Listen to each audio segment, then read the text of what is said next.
Imagine standing on the Via Appia, the Queen of Roads, in the vibrant spring of 71 before the Common Era.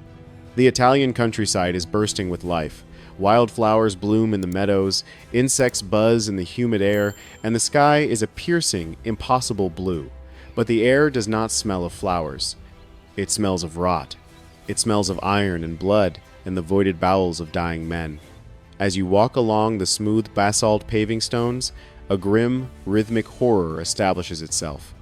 Every 40 yards, a wooden cross stands silhouetted against the sun. Nailed to each cross is a human being, a former gladiator, a shepherd, a farmhand who dared to dream of a life without chains. There are 6,000 of them. They stretch for over 100 miles, from the gates of Capua all the way to the walls of Rome itself. This is not a battlefield. It is a billboard. It is a message written in human flesh by the Roman Republic to its subjects. This is the price of defiance. This is what happens when property tries to become people. They called it Imperium Sine Fine, an empire without end. For centuries, the West has looked back on Rome as the cradle of civilization, the mother of laws, the architect of aqueducts and domes that defy gravity. We admire their statues, we study their rhetoric, and we envy their order. We see the white marble, cleaned by time and rain, and we imagine a world of noble senators and disciplined legions. But beneath the polished veneer and the immortal legends lies a record carved not in glory, but in industrial-scale violence. Rome was no mere nation-state. It was a machine of conquest, a predatory organism fed by fire, iron, and fear. Where the legions advanced, resistance was not merely subdued, it was annihilated. Whole cultures vanished beneath the sandaled feet of the infantry, their names erased from the map, their gods toppled, their cities scorched from memory. This documentary will peel back the veneer of the Pax Romana, the Roman peace, to reveal the dark, beating heart of the empire. We will not look at the triumphs of the Forum, but at the atrocities of the frontier. We will travel to the smoking ruins of Carthage, where a city of 500,000 people was systematically dismantled stone by stone until even its memory was a whisper. We will walk the freezing forests of Gaul, where Julius Caesar committed acts that modern historians would classify as genocide. We will stand inside the besieged walls of Numantia, where freedom was measured in how long you could starve before you ate your own dead. We will examine the cold, terrifying logic of Roman war crimes acts that were not the excesses of madmen, but the calculated policy of the state. What we remember as the spread of civilization, millions lived as the end of the world, and history, written by the victors, has tried to make us forget. To understand the Roman capacity for cruelty, we must start with their most iconic instrument of terror, the cross. Crucifixion was not invented by Rome. They likely learned it from the Carthaginians or the Persians, but they perfected it. To the Roman mind, it was the summum supplicium, the ultimate punishment. It was a death designed to be as slow, as public, and as humiliating as possible. It was almost never used on Roman citizens. It was reserved for the hostis humani generis, the enemies of the human race, pirates, rebels, and most importantly, slaves. The revolt of Spartacus was the greatest fear of the Roman elite come to life. A slave army had defeated legion after legion, burning villas and liberating the oppressed. When Marcus Licinius Crassus finally cornered and crushed them, he didn't just want to kill them, he wanted to exorcise the very idea of rebellion from the collective consciousness of the empire. The logistics of the mass crucifixion along the Appian Way are staggering to contemplate. 6,000 crosses. That requires thousands of trees to be felled, stripped, and shaped. It requires tons of iron for the nails that were often reused, pulled from the hands of the dead to be driven into the hands of the living. It requires a coordinated effort of carpentry and butchery on an industrial scale. The soldiers would have worked in teams, one to dig the hole, one to carry the crossbeam, the patibulum, one to hammer the nails. The victims were stripped naked, a final act of humiliation in a society that valued dignity above all else. They were hoisted up and left to die of asphyxiation, exposure, and shock. The cross was designed not to kill, but to torture. The victim would have to push up on the nails in their feet to breathe, a cycle of agony that could last for days. But the horror lies in the duration.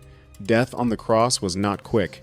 The 6,000 men lining the road to Rome did not die all at once. For weeks, travelers entering the city, merchants bringing grain, senators returning from their villas would have to walk through this corridor of agony. They would hear the moans of the dying, the begging for water, the buzzing of the flies. They would smell the decomposition, and they would learn the lesson. The Appian Way became a monument to Roman order, built on the bones of those who questioned it. This was not justice, it was psychological warfare. It redefined the landscape of Italy, turning a road of commerce into a theater of terror. And it worked. There was never another slave revolt of that magnitude in Roman history. The silence of the slaves was bought with the screams of the 6,000. Crassus had turned the Appian Way into a graveyard that stretched to the horizon. If crucifixion was the tool for internal control, total destruction was the tool for external rivals. No event captures the cold, final nature of Roman wrath like the obliteration of Carthage. For over a century, Carthage and Rome had fought for control of the Mediterranean. By 146, before the Common Era, Carthage was a shadow of its former self, defeated and disarmed. It posed no military threat. But Rome was not interested in safety, it was interested in supremacy. The statesman Cato the Elder ended every speech in the Senate, whether it was about sewer repair or tax policy, with the phrase Carthago delenda est, Carthage must be destroyed. It was a mantra of hatred that seeped into the Roman soul, a demand for a final solution to the Punic problem. When the Third Punic War began, it was a slaughter disguised as a siege. The Roman legions, under Scipio Aemilianus, besieged the city for 3 years. When they finally breached the walls, they didn't just occupy the city, they erased it. The fighting in the streets lasted for 6 days and 6 nights. It was a brutal, house-to-house urban combat. Appian tells us that the Romans rotated their troops every few hours so they could kill without fatigue. They set fire to the buildings near the harbor, and the firestorm raged for a week. The heat was so intense it melted the gold in the temples. Archaeologists digging in Carthage today find a layer of ash and destruction debris that is meters thick, a black scar in the earth that marks the death of a civilization. The fate of the population was horrific. Of a city of perhaps 500,000 people, only 50,000 survived the siege and the massacre. These survivors, starving, terrified, covered in soot and blood, were sold into slavery. But the physical city had to die too. The Senate sent a commission of 10 men to ensure the job was done thoroughly. The walls were pulled down, the temples were smashed. The harbor, the envy of the ancient world, was filled with rubble. The stone was scattered so that no foundation could ever be laid again. The story that they sowed the ground with salt is likely a later invention, a dramatic flourish added by historians, but the reality was worse. They cursed the land. They declared it sacra accursed by the gods and forbade anyone from living there. Rome didn't just defeat its enemy, it unmade them. It wiped the memory of Carthage from the hard drive of history. To be a Carthaginian was to be nothing. From the burning sands of North Africa, we move to the dense, dark forests of Gaul in the mid-1st century, before the Common Era. Here, Julius Caesar was making his name and his fortune. His campaign in Gaul is often presented in textbooks as a military masterpiece, a triumph of strategy and discipline. But if we look closely at Caesar's own writings, the Commentarii de Bello Gallico, and strip away the propaganda, we see a campaign of genocide. Caesar was not just fighting armies, he was fighting demographics. He was fighting a people who refused to be ruled, and his solution was to empty the land. Plutarch estimates that over the course of the Gallic Wars, 1 million Gauls were killed and another million enslaved. Even allowing for exaggeration, the demographic collapse was catastrophic. Consider the siege of Avaricum in 52 before the Common Era. Avaricum was a prosperous, fortified city of the Bituriges tribe. It was sheltering 40,000 civilians, families fleeing the war, seeking safety behind its thick walls. When Caesar's legions finally broke through the defenses after a grueling siege in the mud and rain, the soldiers were frustrated and hungry. Caesar let them loose. He records, with a chilling detachment, that his men spared neither the aged, nor the women, nor the children. Of the 40,000 people inside the walls, only 800 escaped to tell the tale. The rest were butchered in the streets, their bodies left to rot where they fell. This was not a battle, it was a massacre. It was a warning to every other tribe in Gaul: surrender or die. But Caesar's cruelty could be inventive as well as massive.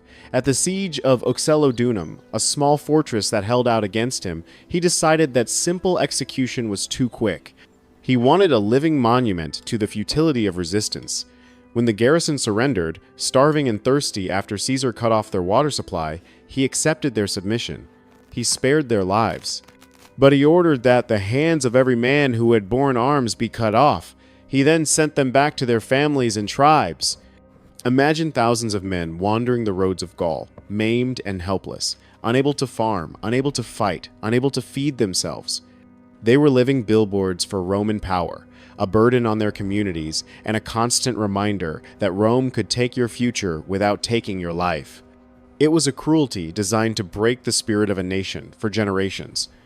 Violence was one weapon in the Roman arsenal. Hunger was another. The Romans turned starvation into a science. In the Roman way of war, a siege was a mathematical equation: calories versus time. If you could cut the supply lines, the city would fall without the loss of a single Roman soldier. This was the wise economy of blood. But for those inside the walls, it was a descent into hell. The siege of Numantia in Spain, 134 to 133, before the Common Era, stands as the ultimate example of this policy. Numantia was not a great capital like Carthage. It was a hill fort of the Celtiberians, but its people were impossibly brave. They had humiliated Roman armies for 20 years, defeating consuls and forcing treaties that the Senate refused to honor. Rome finally sent Scipio Aemilianus, the destroyer of Carthage, to finish the job.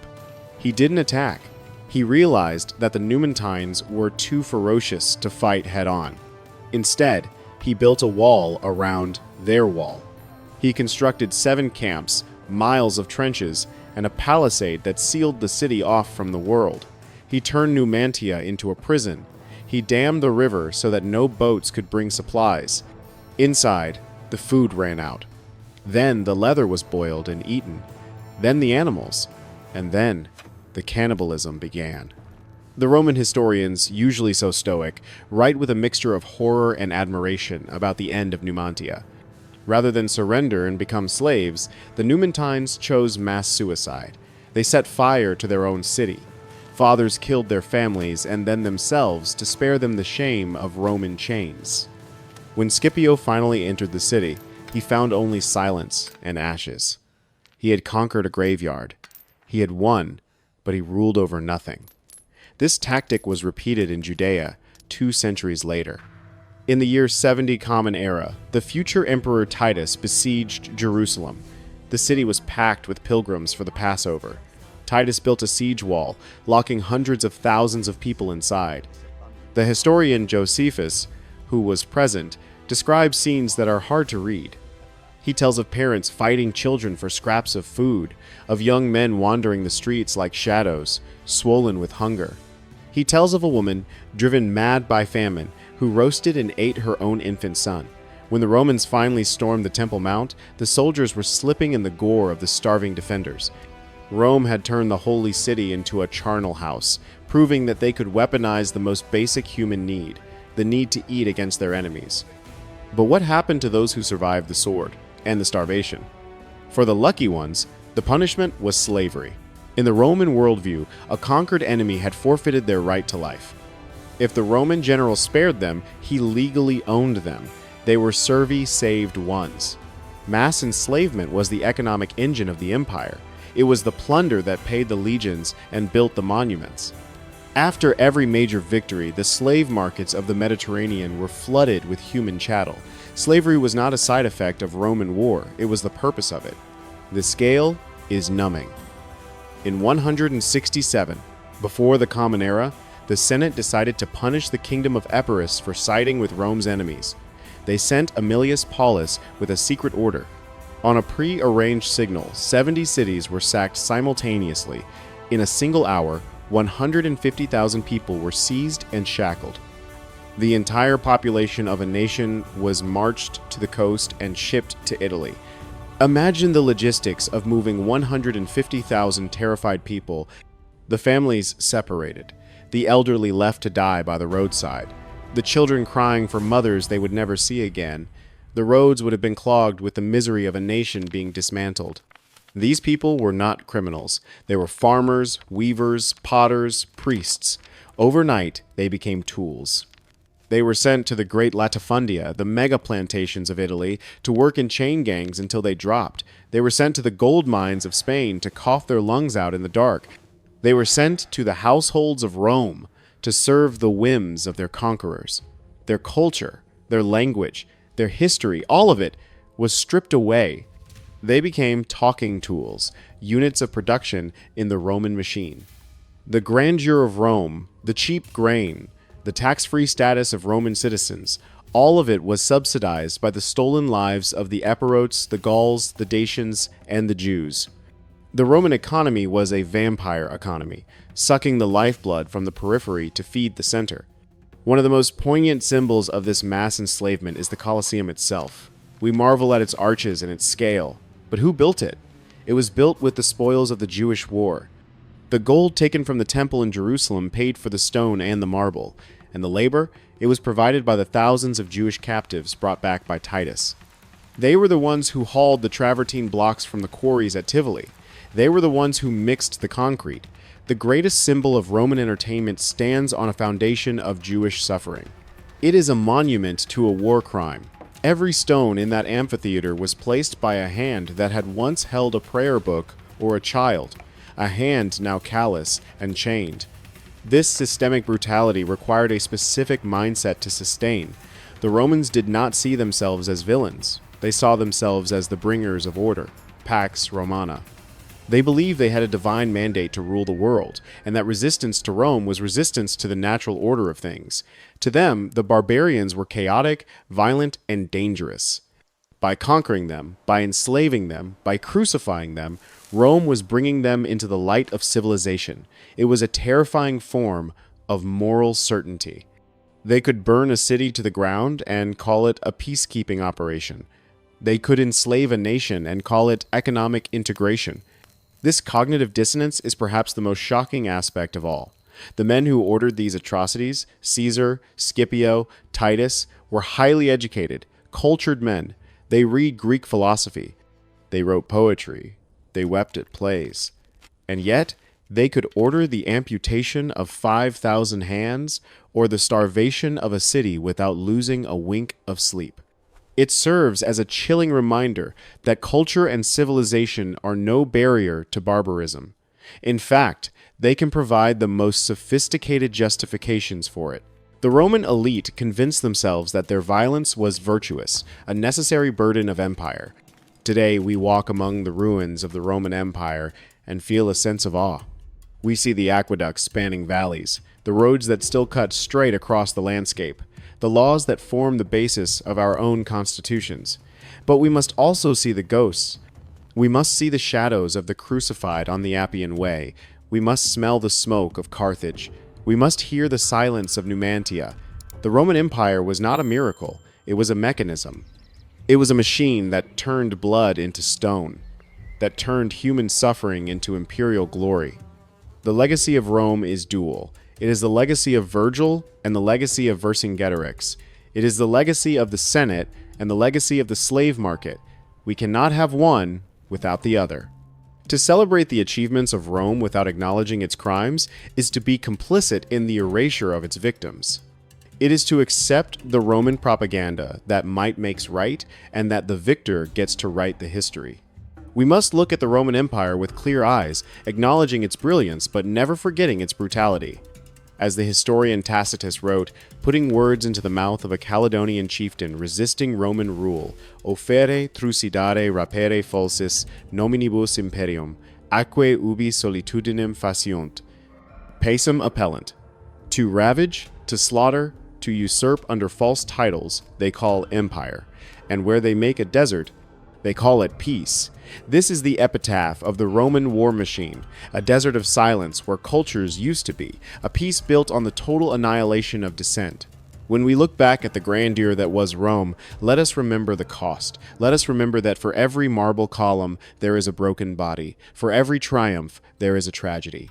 And for every emperor who claimed to rule the world, there were millions who just wanted to live in it.